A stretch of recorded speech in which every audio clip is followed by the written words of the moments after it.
If you've ever wanted to get good at foraging, which I do recommend for all of us, I want you to stick around in the next couple of minutes, because not only am I going to throw myself under the bus so you can learn from my mistakes, but I'm going to give you a resource or two that I think you're going to find incredibly helpful to you and any member of your family, no matter how young or old, for learning how to forage. Don't go away.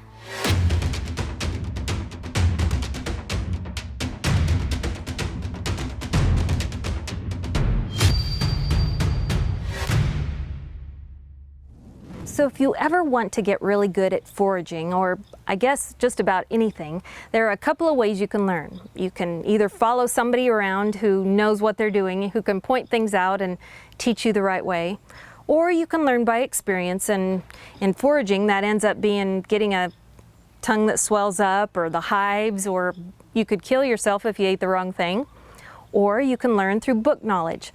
All three of those are good in and of themselves, but the very best, of course, is follow somebody around who knows what they're doing and learn from experience.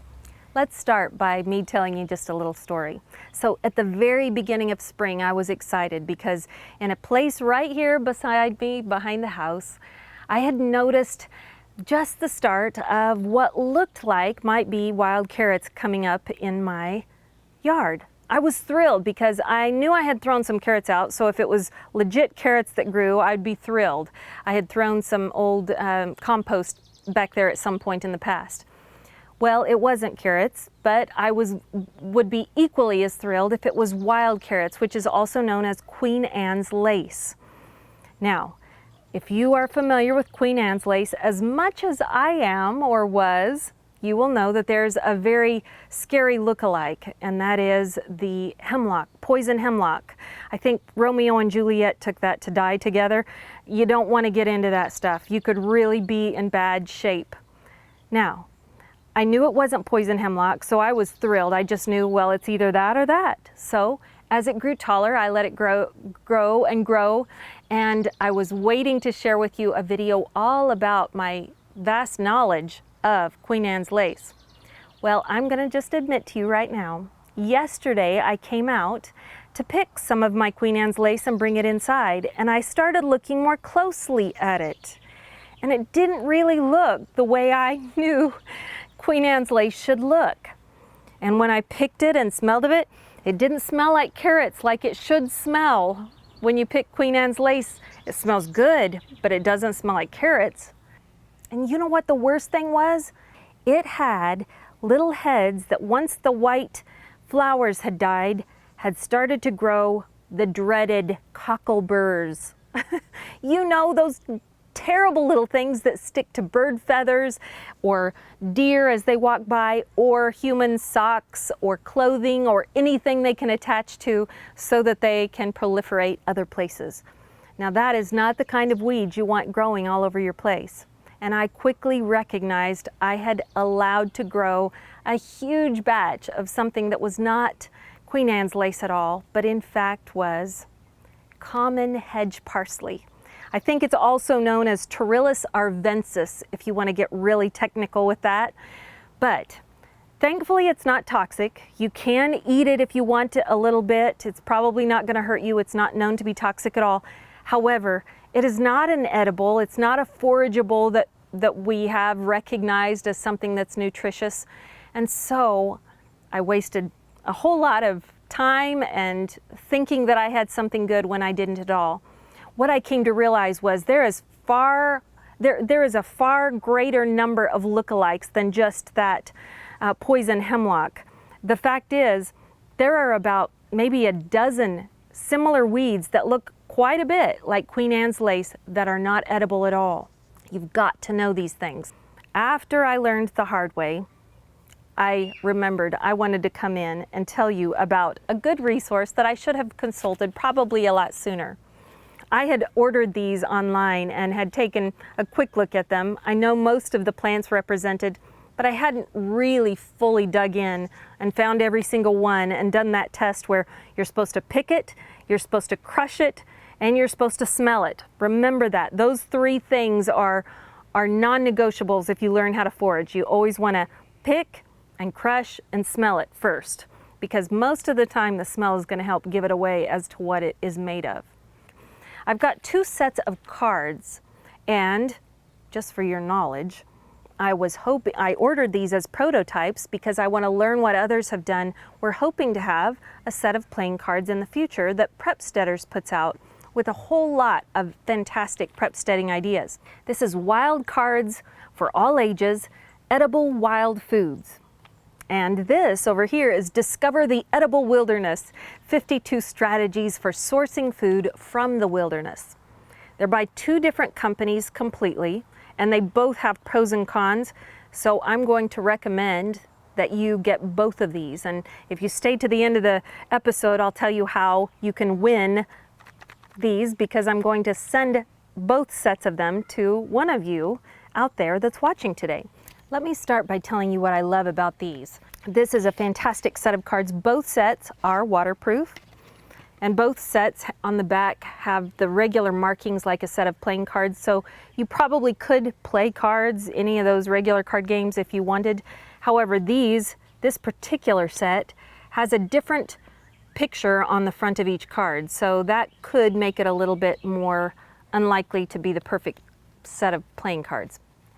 That's not why you're buying these anyway.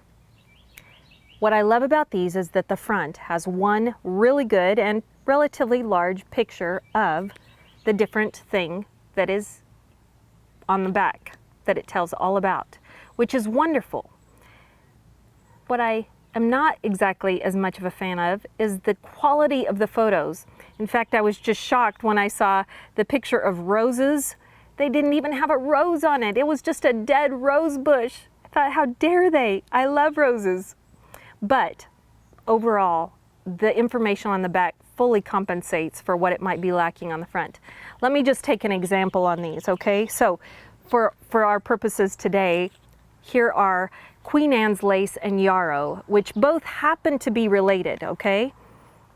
I'll show you a close-up of this. Here's the card for Queen Anne's lace. You see that? Pretty good little picture. It doesn't help exactly everything because it doesn't identify exactly what the leaves look like and the hairs on the stem and all of that, but it gives you a good idea. And what I do love is on the front of each card, it has a little map of North America, and it has shaded all of the areas where this is known to grow throughout the US and Canada. That's very helpful. So that's what you're going to see on the front. You'll also see the botanical term that is the actual name for something like Queen Anne's lace, which is also known as cow parsley, I think. All right, now let me tell you on the back. It's also known as wild carrot. That's wonderful. It starts with the warnings, all in caps. It says, always crush and sniff for the carrot smell. Check the stem for the characteristic tiny hairs that you should see, which distinguish this plant from dangerously poisonous lookalikes. That's pretty good information. Then it tells you which parts of the plant are edible. And for Queen Anne's lace, incidentally, all parts. I'll put a link just for fun with a couple of cool recipes down below this episode if you're watching on YouTube. You can have pickled stems, you can make a chutney type thing out of it, you can make a wonderful compote. There are all kinds of different things, and besides all of that, you can deep fat fry the wonderful heads of the Queen Anne's lace, and they make a delicious little fritter. Then it goes on to tell you the characteristics, and it says of Queen Anne's lace, expect the height to be 18 inches or more. It can reach 24 inches or more. It'll have a carrot smell to the flower and the leaves, and it will have a fuzz on the stem. You'll see small, irregular, carrot-like rootstock and flowers that kind of birdcage and curl up in the autumn, instead of just turning into those cockleburs that I told you were on the other. Okay, for the uses, it says the roots you can use in soups, stews, you can freeze them, you can dry them. They are used for cooking in all kinds of different ways. And the flower heads you can eat raw or fry. The seeds you can collect in autumn and dry and use as a salt substitute. Now, is that cool or what? That tells you a whole lot more about Queen Anne's lace than you probably knew before. And then it always has hints at the bottom. If there's something they've left out, they say hints. Saute or batter fry the flowers in light oil for a delicious treat. Now, doesn't that make you want to go out and find some Queen Anne's lace? The real kind, not the fake, not this hedge parsley that I have growing. All right, now interestingly, it also, one of the similar ones to Queen Anne's lace is yarrow, which has kind of a similar look if you get a close-up of that picture, or I can show you others. Now, I incidentally have a little start of yarrow, and it looks completely different. I don't think you would mistake this for a carrot or a wild carrot, but it's good to see this in person, and I guess this is just my reiteration that you can only learn so much from a card or a book. You have to get out there and touch it and smell it and notice, oh yes, it does have a similar leaf, but they're about 10 times smaller than a real carrot or Queen Anne's lace, which is wild carrot. All right, anyway, so that's our little lesson for today. Now, let me go to this other set of cards because I do want you to see these. These are incredible. And I just had to laugh. They do not have a card that is dedicated to Queen Anne's lace. However, these cards all look the same on the front, so you could use these easily as playing cards since they have the markings on the back and they all look uniform, right? However, the back is so much more detailed. Let me give you a couple of examples. So just this alone gives you just a little primer on the different shapes of leaves that you can expect to find out in the wild and which ones might be good and bad to keep your eye out for. Then it has 2 cards dedicated to dangerous poisonous plants, part 1 and part 2. And I had to laugh because the very first picture at the top is of Queen Anne's lace, and it's recognizing that yes, there's a poison hemlock that you absolutely don't want to get it mixed up with. So if in doubt, don't even eat what you think you have found unless you are positively sure, because you have learned from somebody else that knows, from learning yourself in the past, and from book knowledge. Anyway, it has a whole bunch of other things in here. It has cards dedicated to insects that you can find in the wild, mushrooms and lichens and all kinds of things like that. One of my favorite cards happens to be this one that's the nutrition chart, and it has listed on it in great detail the nutrition content of about 15 or 20 of the most common forageables you will find. Tells you how many calories you could expect from them, how much protein, and several of the different main vitamins that your body is going to need. That is invaluable information. Now, that's one of my favorite cards, but some of the other things, it talks about responsible sustainability and how you shouldn't forage too much of just one thing. Then it has a lot of cards that are dedicated to one single thing, like here's the one that's on dandelions. And hopefully you know about how wonderful those are. They're kind of an exception to several of the rules for thinking that things should be poison, where dandelions just try to be their own thing. They break all the rules and they're fantastic. But this is the card on that. It doesn't go into as many details as the other set, but on the back it gives a full, very detailed description. It gives a very full description of the habitat and distribution that you're going to find, and it does have warnings. Now, thankfully, dandelions, it says none next to warnings, just so you know, which I'm thankful for. But it talks about how to survive without food, talks about mushrooms and fungi and different insects that you might want to eat or not eat and how to find them. It even talks about how to trap animals. It's very comprehensive in many different ways, though lacking in some. So I would just recommend the value of getting both sets of these cards and have fun around the table or a campfire, or roast some marshmallows and test each other on who's got the most knowledge of edible insects or dandelions or whatnot. Daryl Patton, I don't know if you follow him. I would strongly recommend, if you don't, you start, because I think he's called the Southern Forager. You can look him up online, and I'll put a little link down to his website down below, but he knows his stuff, and he would have told me, Krista, oh my goodness, you needed to have done the tests long before you just assumed that was going to be Queen Anne's lace.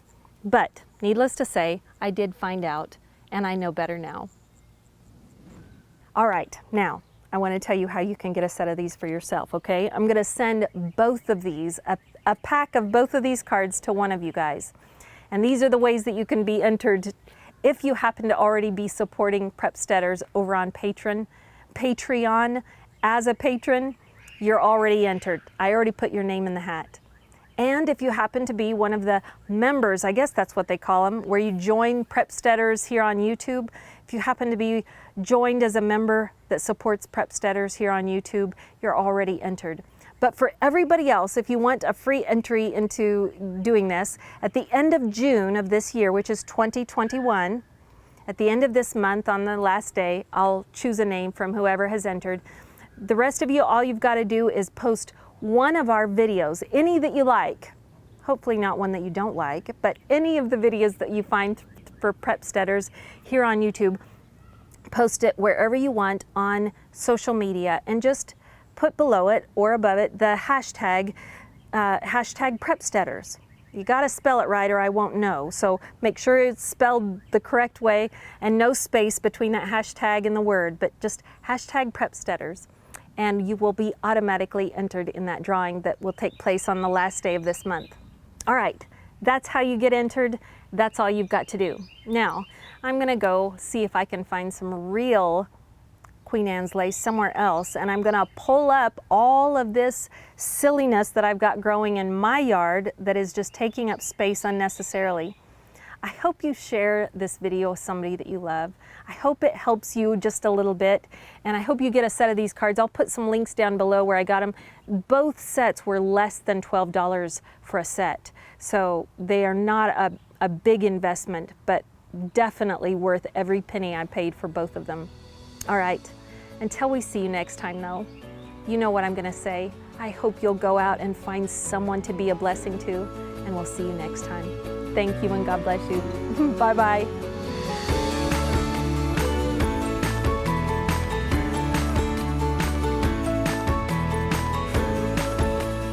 Hey, before you go, let me share just a quick word of scripture, if I may. This is right in the middle of your Holy Bible. This is in the book of Psalms, and it's Psalm 37, verses 39 and 40. It says this: "The salvation of the righteous is from the Lord. He is their stronghold in the time of trouble. The Lord helps them and He delivers them. He delivers them from the wicked and He saves them because they take refuge in Him." Now go spread the word.